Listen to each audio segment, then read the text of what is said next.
Chapter 1: A Strange Morning. Patrick woke up suddenly. The sunlight was shining through the thin curtains, casting warm yellow beams across the room.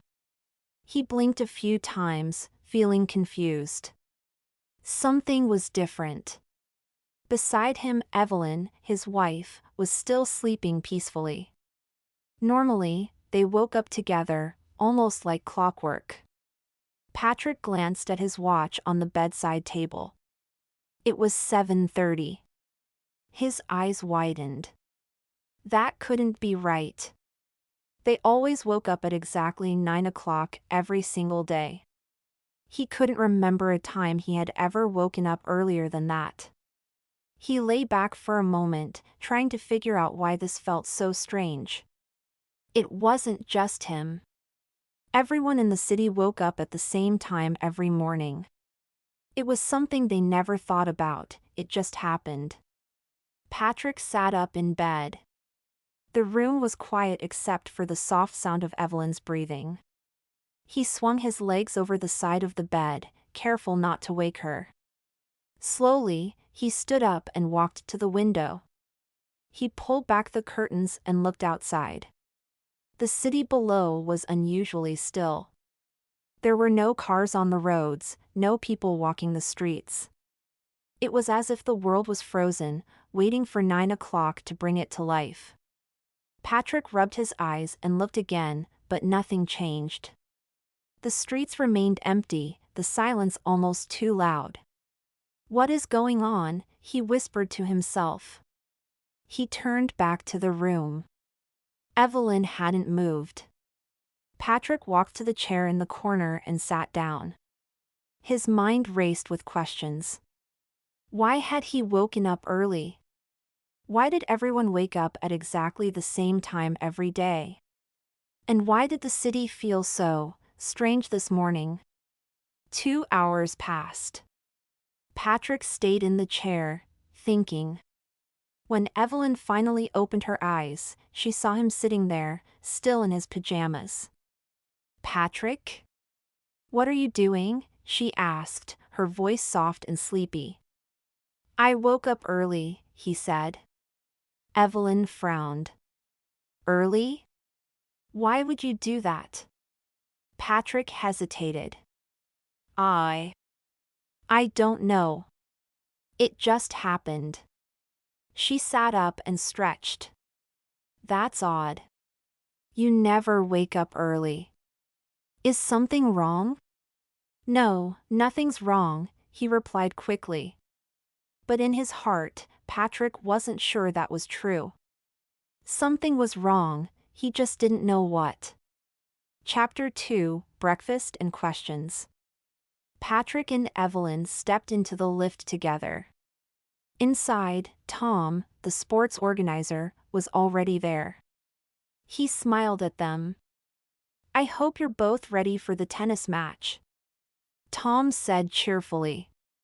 "We're playing level 15 this afternoon." When the lift doors opened, they joined a long line of people waiting for breakfast. Patrick looked around. Everyone was wearing jeans and t-shirts. It was always the same, men and women dressed alike, with colors that showed their level. Patrick glanced at his own clothes. His t-shirt and jeans were dark blue, the color for level 6. The man in front of him was wearing red, the color for level 3. At the buffet, Evelyn smiled. "Peanut butter. I love peanut butter." "So do I," Tom said, laughing. Patrick smiled too. Breakfast was always peanut butter with bread and an energy drink. Every day, the food was the same: soup and salad for lunch, rice and beans for dinner, with a little meat or fish sometimes. It wasn't much, but no one ever felt hungry. They sat at a table near the big windows.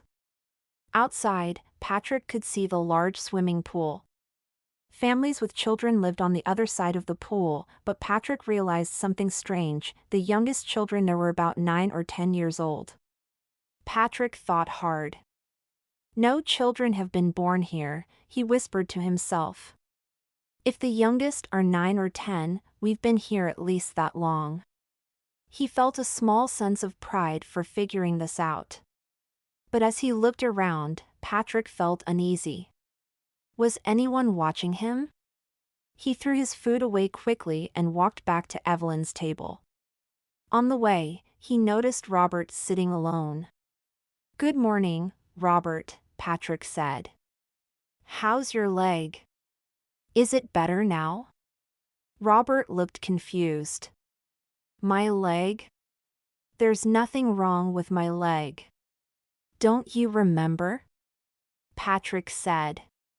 "You hurt your leg near the tennis court. You fell on glass, and it cut you badly.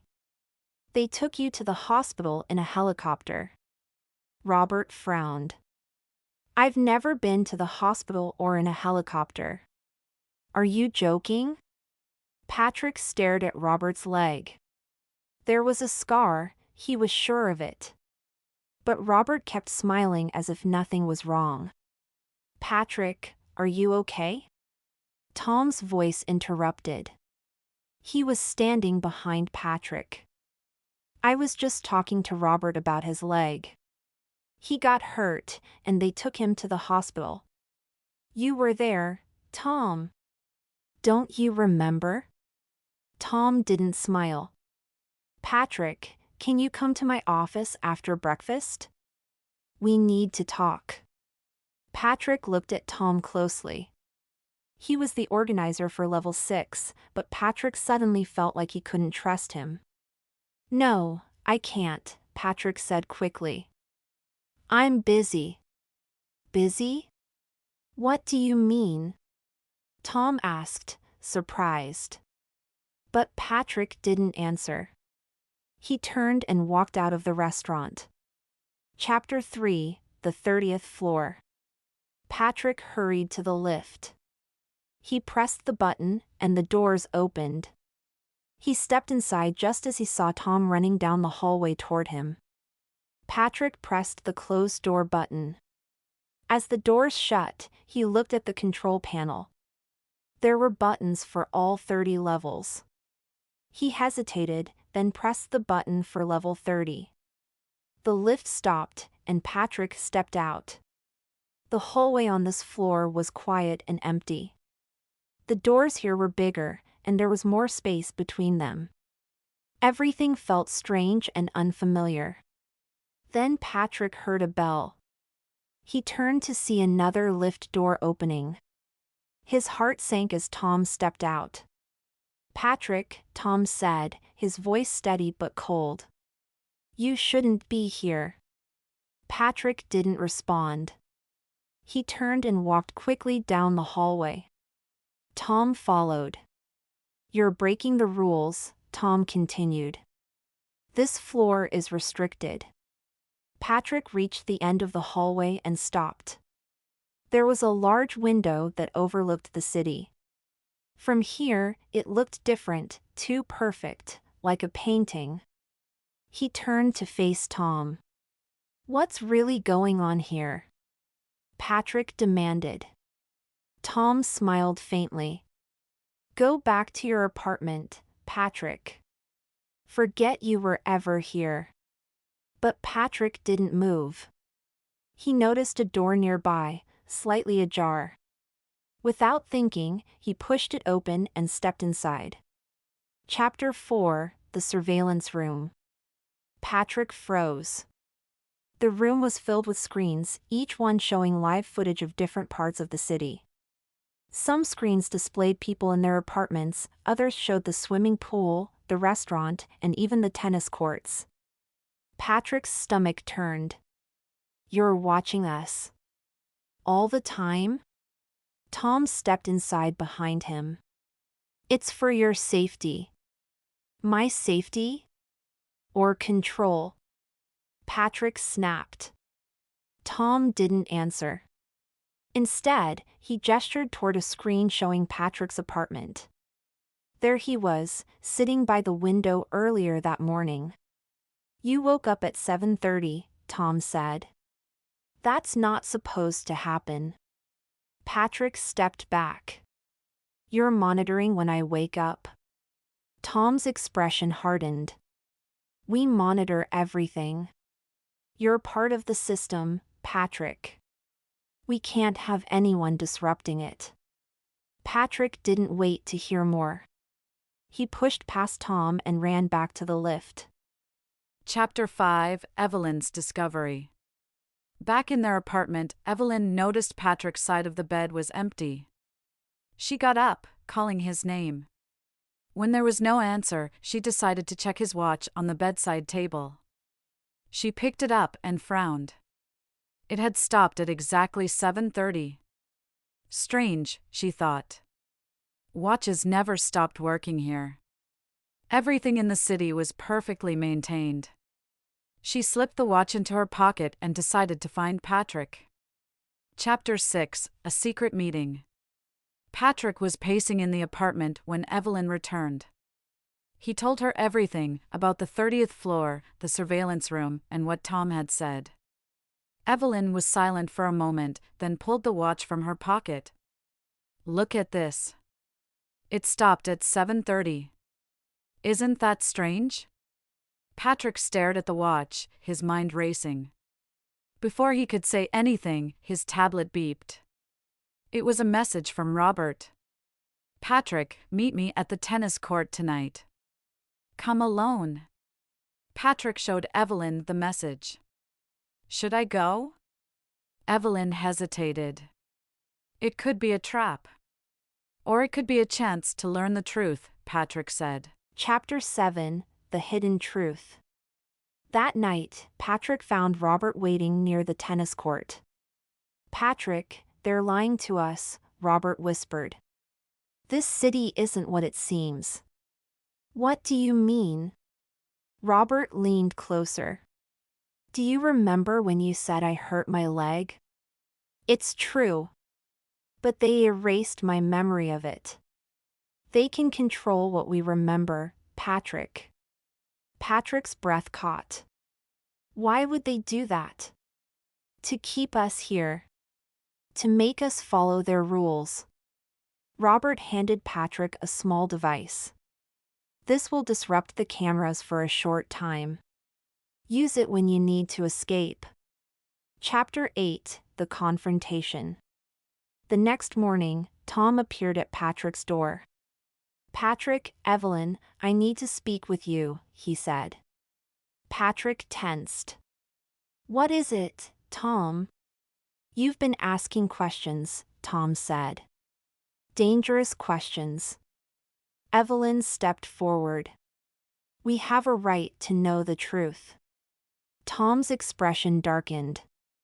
The truth? The truth will destroy everything you know. Chapter 9: The Device. Patrick and Evelyn decided to test the device Robert had given them. That evening, they activated it. The cameras in their apartment flickered and went dark. They slipped out of the apartment and made their way to the lift. Patrick pressed a hidden button Robert had told him about. The lift descended to a level they had never seen before. Chapter 10: The Tunnel. When the lift doors opened, Patrick and Evelyn stepped into a long, dark tunnel. Fresh air hit their faces, and for the first time, they saw stars in the sky above. Patrick turned to Evelyn. We're outside. But, where are we? Evelyn whispered. The tunnel stretched ahead, leading to an open field. Patrick felt a mix of fear and excitement.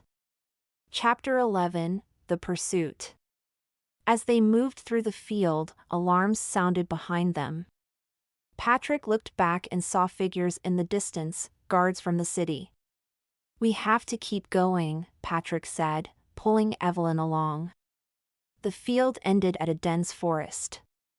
Patrick and Evelyn pushed through the trees, the sound of footsteps growing louder behind them.